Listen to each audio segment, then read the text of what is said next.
waaw salaamaaleykum bonjour à tout le monde man la Mamadou Diop ñu gën ma xam ci Mama attaquant Jamono Fatick waaw di la remercier daal pour ta question def naa un mois yoo xamante ni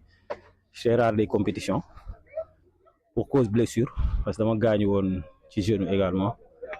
ma demoon di faju ji nag quoi voilà loolu moo gënoon tax après daaw moon jouer après retour bi nag on s'est si biir blessure bi avec la rééducation ça s'est très bien passé machallah on a retrouvé nos sensations dëgg yàlla yu ñëw entraîner ak équipe bi defaat ak ñoom 15 jours le coach nous a fait confiance mu démarré ñu après voilà on a joué notre partition par rapport ak match bu correct je veux dire bu ñu def keroog contre Duc voilà un match boo xamante ni on méritait vraiment les 3 points voilà mais on a juste joué notre partition def li nga xamante ni mooy li ñu coach bi joxoon comme ay consignes ñu respecté ko yàlla suturaal ñu ci voilà. waaw effectivement bon man je me dis que juste ça li gën a am solo pour un groupe c'est le management en fait sooy manager groupe moi je me dis que après tu dois mettre tout le monde à l'aise imprégner ñëpp mooy tax nga sortir le meilleur de tout un chacun pour que nga mën a am résultat yi nga bëgg. C'est vrai on va dire que problème amoon na problème amul c'est vrai que équipe bi doxul woon à un moment donné ça arrive dans toutes les équipes du monde mais après li ci gën a am solo rek mooy reconscientiser les joueurs ku ci nekk nga waxtaan ak moom fexe am li nga xamante ne moom nga bëgg ci moom quoi te c'est ce que le coach Mbaye a fait et on le remercie de passage parce que il a fait confiance aux anciens il a parlé avec nous ñun ñu servir ko de relais par rapport ak yeneen joueurs yi loolu moo gën a tax après ambiance bi dellusiwaat et on a espoir que ça va continuer comme ça parce que am na ay victoires yu ñëw incha allah. Moi depuis bas âge on m'a appris à avoir un mental d'acier en fait personne ne va t'offrir quoi que ce soit il va falloir que nga dem chercher lépp lu nga bëgg c'est vrai les gens disent que voilà ak attaquant bu ma doon depuis le début je marque pas de but et tout ça mais ils voient pas participation bu may def ci équipe bi voilà de par peut-être genre course yi de par niveau technique bi de par li nga xamante ne maa ngi koy mettre samay partenaires à l'aise même si je marque pas je fais marquer en fait donc je pense qu'après but bi ce sera un bonus et ça va venir c'est vrai que attaquant statistique lañ koy laaj j'ai eu à marquer en Coupe du Sénégal et faire 2 passes décisives et tout ça mais moi je me tiens prêt pour éventualité di ñëw inchallah gëm naa ni que but dina ñëw en fait quoi. waaw machallah on a fait une très bonne semaine wax dëgg yàlla on a fait une très bonne semaine on a travaillé tous les aspects que ce soit les aspects défensifs comme les aspects offensifs les sorties de balle ak lépp rek wax dëgg yàlla le pressing le contre pressing lépp liggéey nañ ko te am nañ ci yaakaar bu baax a baax le groupe vit bien les gens sont enthousiastes les entraînements se passent très bien les gens sont en bonne forme machallah ñu ñaan yàlla rek ñu fësal ko ci match bi incha allah yàlla suturaal ñu may ñu ci ndam quoi. waaw comme d'habitude rek qu'il soit beaucoup plus indulgent envers les joueurs qu'il soit beaucoup plus indulgent du moins envers les joueurs et que ñu gëm ni que ñun ak ñoom ñoo bokk lu ñu bëgg ñun on se donne à fond ci biir terrain bi ñoom ils se donnent à fond ci kaw supporter nag après voilà ça se comprend tout le temps dafay bëgg mu neex mais ñu ngi seen nañ leen di ñaan rek ñoom ñu gën ñu téye rek gën ñu dooleel parce que loolu mooy force équipe bi également. waaw am nañ satisfaction parce que un point yooyu lañ doon wut quoi on était à l'extérieur peut-être qu'on pouvait prendre les 3 points à un moment mais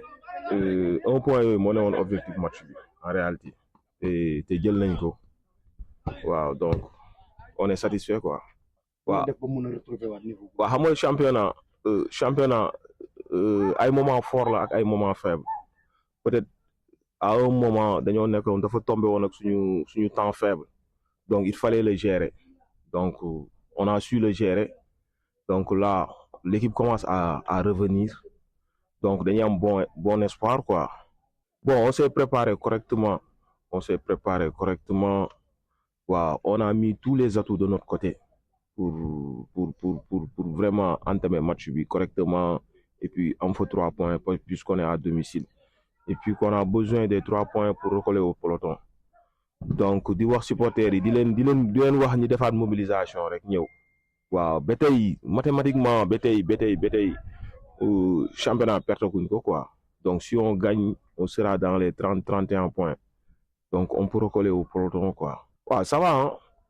instant bi moom ça va quoi xel mu ngi dal bon liggéey waxtaanaat ak xale yi waxtaanaat ak joueurs yi quoi waaw ñoom ñëpp ku nekk ñi jël nañ leen en aparté ñi jël nañ leen fii waxtaan ak ñoom dalal seen xel wax leen ni ñoom ay joueurs lañ donc nañ dalal seen xel ba pare bon liggéey bon li si des ñu bàyyi ko si loxo yàlla suñu borom quoi. mais bien sûr parce que boo xoolee tey classement bi théoriquement kenn mënu la wax ni ba ci amitié est à 25 points. On a vu le cas de Cambérène l'année dernière qui à ce moment du championnat était 11e du championnat mais après bokk na ci ñu yéeg donc c'est le football dañuy continuer di liggéey comme niñ doon liggéey puisque aller bi ñun 3e lañ jël fin aller bi tey presque même groupe bi moo fi nekk pourquoi pas tey bu ñu karawaasee mun nañ jël 2e wala premier. Non, on va l'aborder comme on a abordé tous les matchs waaw nu ñu jouer contre yeneen équipe yi ñu recevoir fii gagné leen noonu la ñuy jouer ak Ndiambour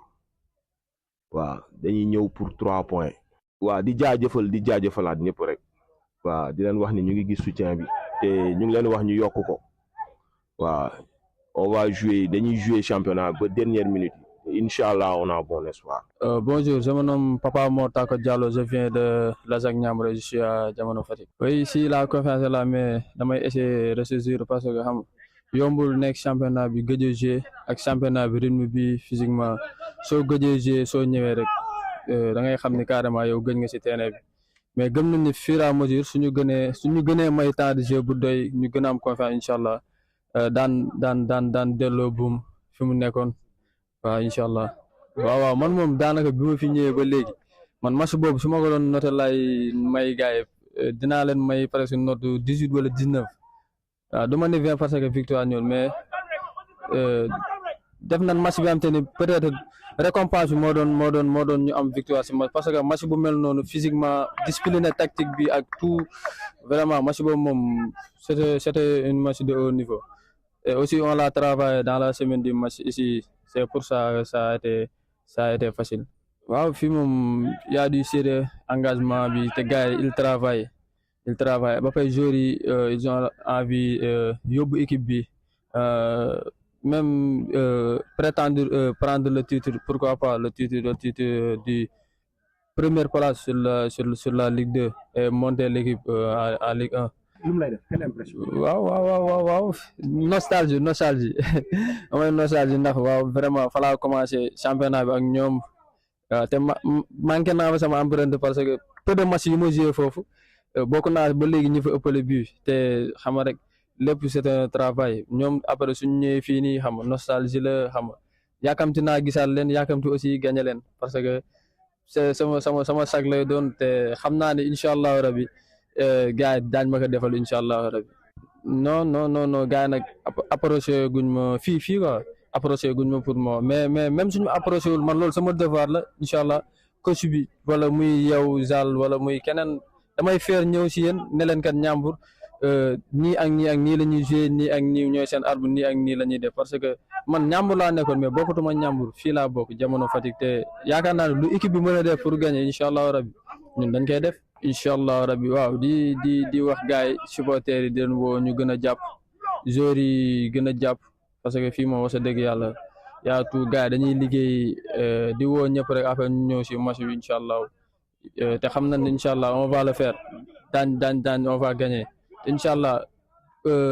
opportunité bu ñu am muy 15 wala 5 minutes même 1 minute lu ñu mën yëpp daañ ko def incha allah ba yàlla mooy ñu bii bi incha allah rabbi